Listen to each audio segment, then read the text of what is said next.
Well, hello, everyone. I'm Jill Bloom, Group Publisher of Roofing Contractor, Walls and Ceilings, and Building Enclosure. Thank you so much for joining me. This is an incredibly important conversation I'm going to have here right now with the CEO of Cotney Attorneys and Consultants, Trent Cotney.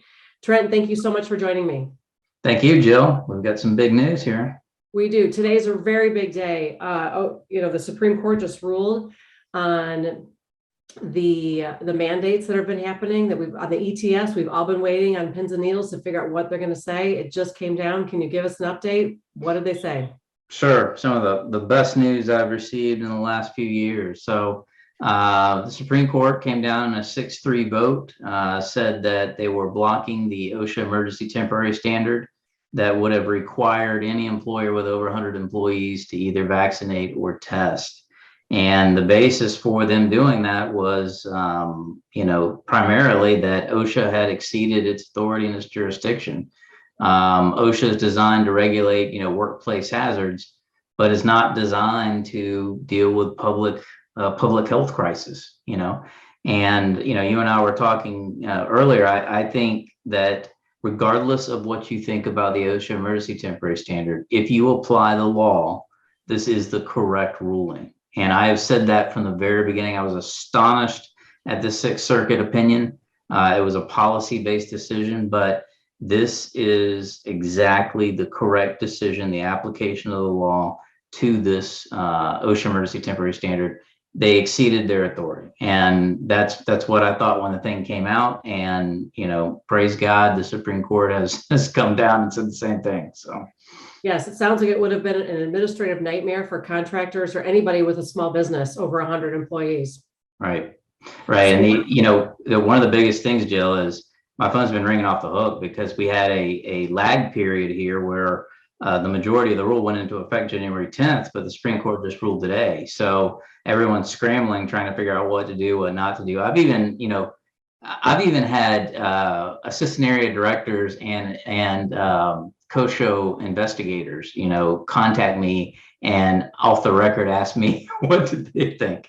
So even they didn't know what to do. So right. Very, very good news for construction. We needed a win, Jill, and this is a win. Yes, it was a big win. So if I was a contractor over 100 employees and I started doing all this paperwork to try to just to get ready, does that mean that I can stop everything that I was doing and it's going to be done and over with? Well, I one thing that you can rest assured about the government is that they don't take no lightly, and I anticipate that there may be different ways that they approach this. There are a lot of tools that the Biden administration has, everything from executive orders to other type of agency action. And what's interesting is while the Supreme Court ruled against the OSHA ETS, they upheld the healthcare vaccine mandate.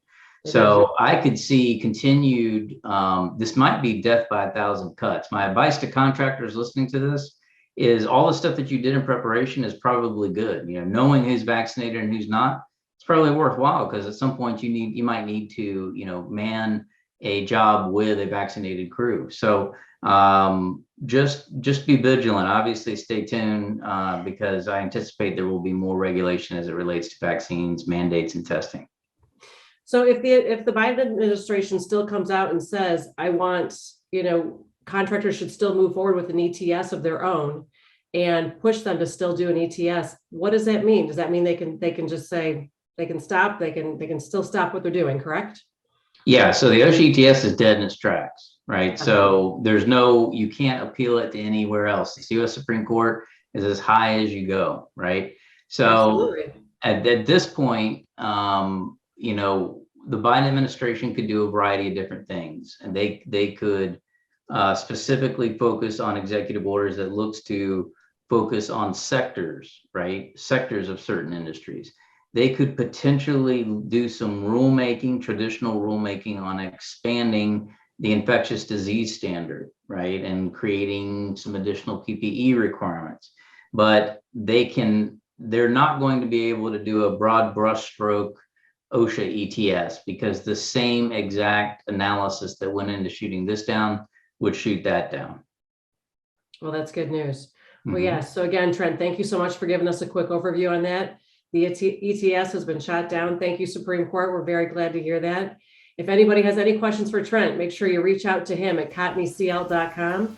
If you have any questions for us, it's roofingcontractor.com, wconline.com, or buildingenclosureonline.com. And everyone, please stay safe and healthy. We look forward to talking to you next time, especially when we have important rulings like this. Thanks again, Trent.